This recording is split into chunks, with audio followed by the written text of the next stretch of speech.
বললে কেউ মৌলবাদ বলবে, রাজাকার বলবে, জঙ্গিবাদ বলবে। এসব রাজাকার জঙ্গিবাদ গত 16 বছর আমরা শুনেছি। যাদেরকে রাজাকার রাজাকার বলতো তারা কেউ ভারতে পালায়া যায় না, যারা কেউ ভারতে পাকিস্তানে পালায়া যায় না। আর আলেমদেরকে যারা রাজাকার বলতো তারাই ভাঙ্গা হেলিকপ্টার দিয়ে ভারতে পলায়া গেছে। এ কথা কোন ঠিক না? আলেমরা সারা বছর কইলে রাজাকার জঙ্গি মৌলবাদ, ঠিক না? এই যে আলেমরা হাইয়া রাজাকার জঙ্গি মৌলবাদ কইতে কইতে কইতে কইতে তসবি পড়তে পড়তে মুখে ফেনা ছুটাই লিখছে। কথা কয় না খা? আলেমদেরকে যতবার রাজাকার জঙ্গি মৌলবাদ যেমনি কোয়া হইছে, এমনি যদি ওরা আল্লাহর তসবি পড়তো আরো নিয়ামত পাইতো। এরা তো আলেমদেরকে কাদাইতে কাদাইতে মজলুমের চোখের পানির কারণে এই দেশের জালিমদের পতন হয়েছে, ঠেকায়া রাখতে পারে নাই। যাদের হাতে ক্ষমতা ছিল এরা পলাই গেছে গা। আর আমরা মৌলবীরা যারা আছি তাদের হাতে ক্ষমতা ছিল না, মজলুম, কিন্তু এরা হগল দেশের মধ্যেই আছে। কথা কন ঠিক কিনা? পাপ কোনোদিন বাপেরও সারে না। কথা কয় না? এ আওয়াজ দিয়া কোন কয় না? এতগুলা মানুষ আওয়াজ দিয়ে কোন পাপ কোনোদিন বাপেরে সারে?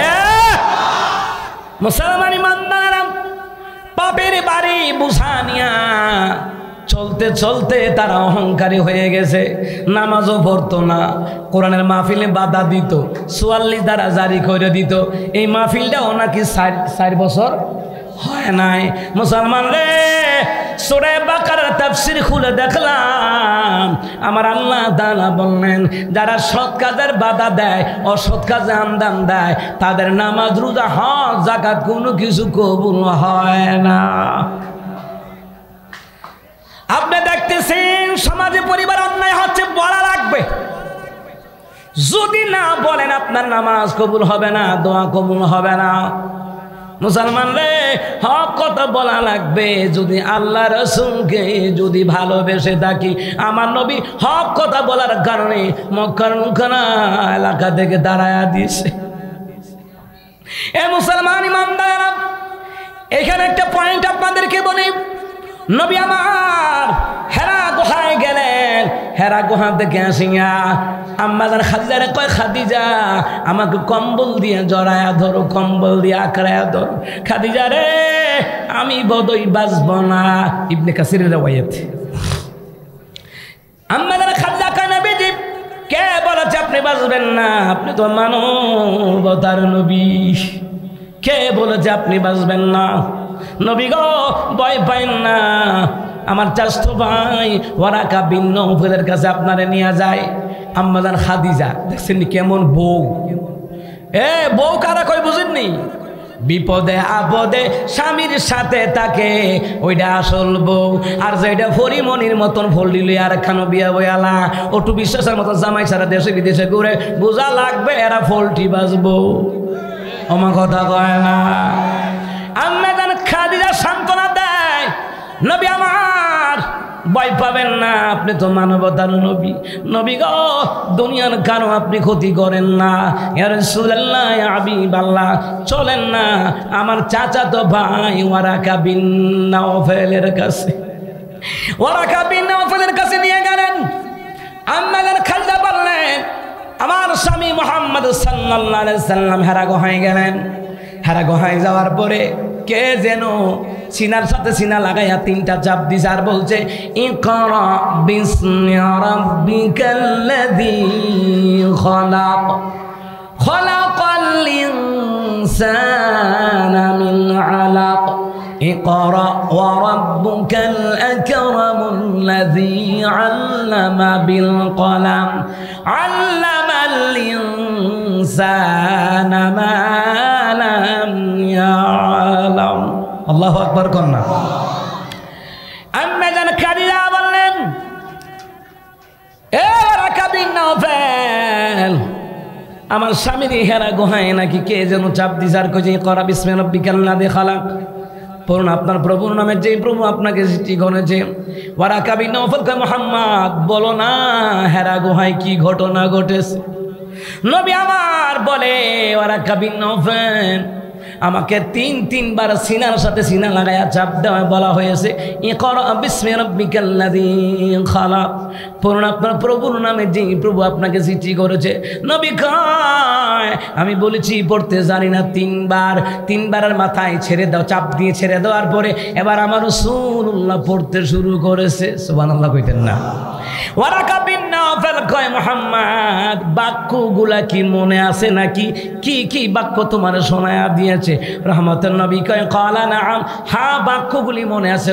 বলেন আপনি পড়েন। ওয়ারাকা বিন নাওফাল চোখে দেখে না, কানে শুনে। তিনি তাওরাতের হাফেজ, জবুরের হাফেজ, ইনজিলের হাফেজ, কিন্তু কানে শুনে চোখে দেখে না। ওয়ারাকা বিন নাওফাল কান্দা আমার নবীর মুখের কাছে নিয়ে কই বলেন কি শব্দ? এবার আমার নবী মধুর সুরে উচ্চারণ করে ইকরা বিসমি রাব্বিকাল্লাযী খালাক, খালাকাল ইনসানা মিন আলাক, ইকরা ওয়া রাব্বুকাল আকরামুল্লাযী আল্লামা বিল কলম, আল্লামাল ইনসানা মা লাম ইয়ালাম। জোরে আল্লাহু আকবার বলবেন না? এই যে আমি পড়লাম আপনারা শুনলেন, সমান সওয়াব দিবেন কে? কিয়ামতের ময়দানে এই কোরআন আপনার পক্ষে সাক্ষী হয়ে যাবে। সুবহানাল্লাহ। সামনে রমজান মাস আসতেছে, নবী বলেন যারা রমজানের রোজা রাখবে, কোরআন তেলাওয়াত করবে, এই কোরআন এবং রমজান আল্লাহর কাছে কিয়ামতের ময়দানে সুপারিশ করে তার জন্য জান্নাতের ব্যবস্থা করে দিতে পারবে। সুবহানাল্লাহ। হে মুসলমান ইমানদার, ওয়ারাকা বিন নাওফাল শুনলেন, শোনার পরে ওয়ারাকা বিন নাওফাল কয় এ খাদিজা বাক্যগুলি আমি শুনলাম, কিন্তু এই বাক্যগুলি দুনিয়ার কারো বানানো নয়। এ খাদিজা, ইয়া মুহাম্মদ, যে বাক্যগুলি আমার শোনা দিলা এই বাক্যগুলি হলো কালামুল্লাহ। আল্লাহু আকবার। এটা আল্লাহর কালাম। এইবার আসেন হাদিসের ব্যাখ্যায়।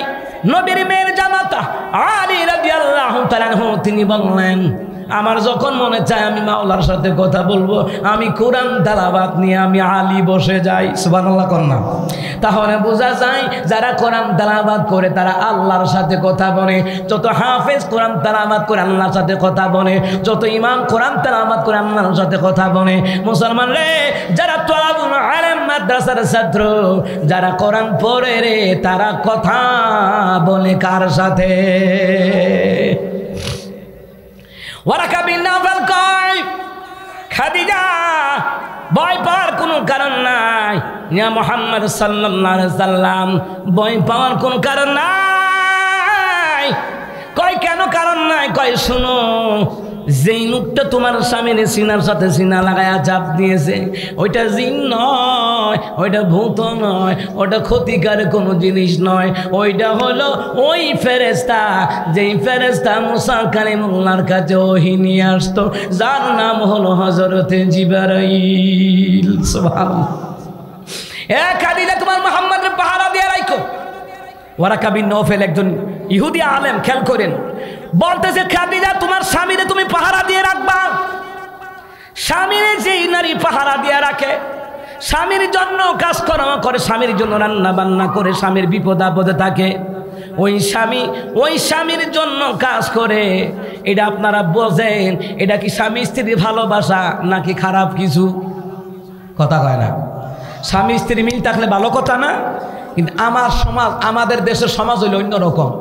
জামাই বউ যদি মিল থাকে, আমার দেশে কতগুলা কুটনাবুড়ি বেডি আইতাছে, কুটনাবুড়ি মাইমুনা দাজ্জাল টাইপের বেডি আইতাছে, যদি দেখে যে ছেলের বউ ভালোভাবে চলে তখন তাদের জ্বলে, তখন তারা কয় কি আমার ফুলাডারে পুতুর গোড়া তাবিজ কইরা ঘুরাই লেছে।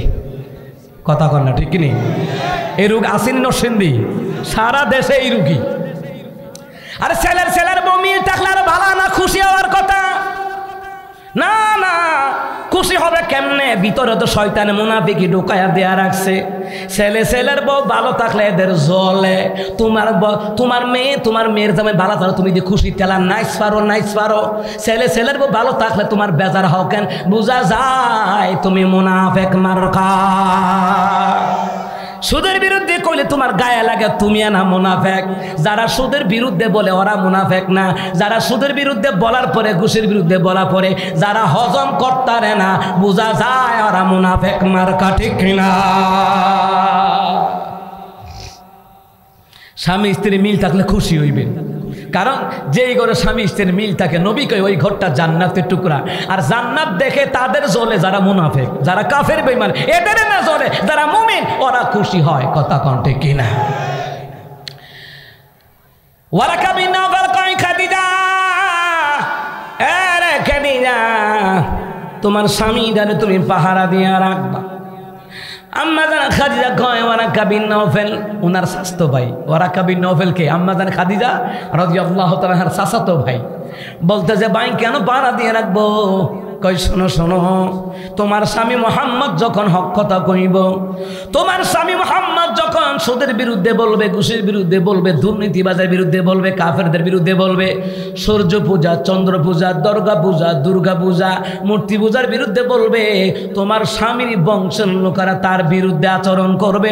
বর্তমানে দেখা যায় যারা হক কথা কয় বংশের লোকেরা তার বিরুদ্ধে কথা বলে। কথা কোন ঠিক না?